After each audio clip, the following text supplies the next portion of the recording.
Kisah membantu jiran dan anak yatim. Pada suatu masa ketika Abdullah bin Mubarak berhaji, tertidur di Masjidil Haram, dia telah bermimpi melihat dua malaikat turun dari langit. Lalu yang satu berkata kepada yang lain, "Berapa banyak orang-orang yang berhaji pada tahun ini?" Jawab yang lain, 600,000. Lalu ia bertanya lagi, "Berapa banyak yang diterima?" Jawabnya, "Tidak seorang pun yang diterima. Hanya ada seorang tukang sepatu dari Damsyik bernama Muwaffaq. Dia tidak dapat berhaji, tetapi diterima hajinya sehingga semua yang haji pada tahun itu diterima dengan berkat hajinya Muwaffaq." Ketika Abdullah bin Mubarak mendengar percakapannya itu, maka terbangunlah ia dari tidurnya dan langsung berangkat ke Damsyik mencari orang yang bernama Muwaffaq itu sehingga ia sampailah ke rumahnya.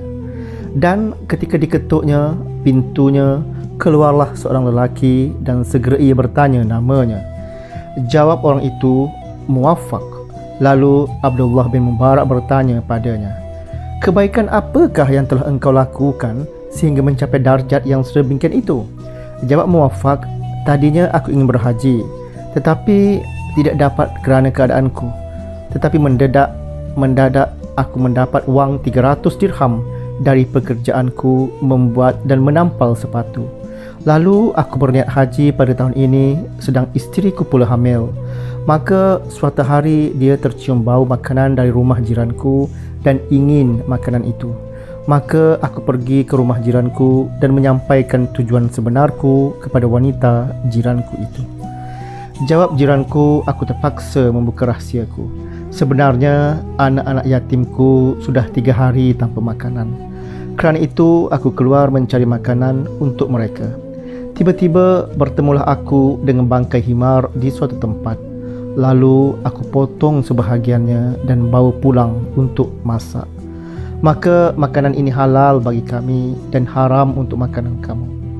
Ketika aku mendengar jawapan itu, aku segera kembali ke rumah dan mengambil wang 300 dirham dan kuserahkan kepada jiranku tadi seraya menyuruhnya membelanjakan wang itu untuk keperluan anak-anak yatim yang ada dalam jagaannya itu. "Sebenarnya hajiku adalah di depan pintu rumahku," kata Muwaffaq lagi.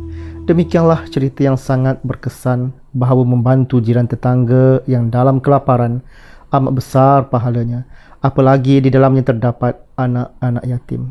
Rasulullah SAW ada ditanya, "Ya Rasulullah, tunjukkanlah padaku amal perbuatan yang bila ku amalkan akan masuk syurga." Jawab Rasulullah SAW, "Jadilah kamu orang yang baik." Orang itu bertanya lagi, "Ya Rasulullah, bagaimanakah akan aku ketahui bahawa aku telah berbuat baik?" Jawab Rasulullah, "Tanyalah pada tetanggamu. Maka bila mereka berkata engkau baik, maka engkau benar-benar baik.